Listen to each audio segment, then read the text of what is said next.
നീ ആ പണി ചെയ്, ഞാൻ ഈ പണി ചെയ്തോളാം. മനസ്സദസ്സിന് നമസ്കാരം. മറ്റൊന്നുമല്ല കേട്ടോ, 2 പെൺകുട്ടികളുള്ള വീട്ടിൽ എന്തെങ്കിലുമൊക്കെ പണികൾ അമ്മ വീട്ടിൽ ഏൽപ്പിച്ചേച്ച് പോയി കഴിയുമ്പോൾ വീട്ടിലെ തർക്കങ്ങളും മത്സരങ്ങളും കേട്ടോ. അതായത് പെര തൂക്കണം, മുറ്റം തൂക്കണം, നമ്മുടെ പാത്രങ്ങളൊക്കെ കഴുകണം, തുണി കഴുകണം. അപ്പോൾ ഓരോ പണികളും ഇങ്ങനെ വിഭജിക്കും കേട്ടോ.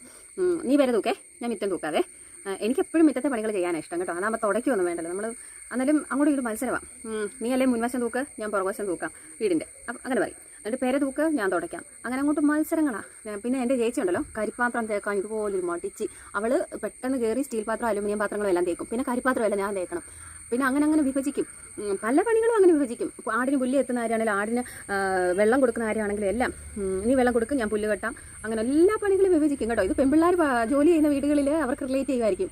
മത്സരം, ജോലി ചെയ്യാനുള്ള മത്സരം. ഞാൻ ചെയ്യാന്നല്ല, നീ ചെയ്യുന്നുള്ള മത്സരം കേട്ടോ. അയ്യോ, അതൊക്കെ ഒരു കാലം. വെള്ളം കോരുന്നതിൽ വരെ മത്സരമാണ്.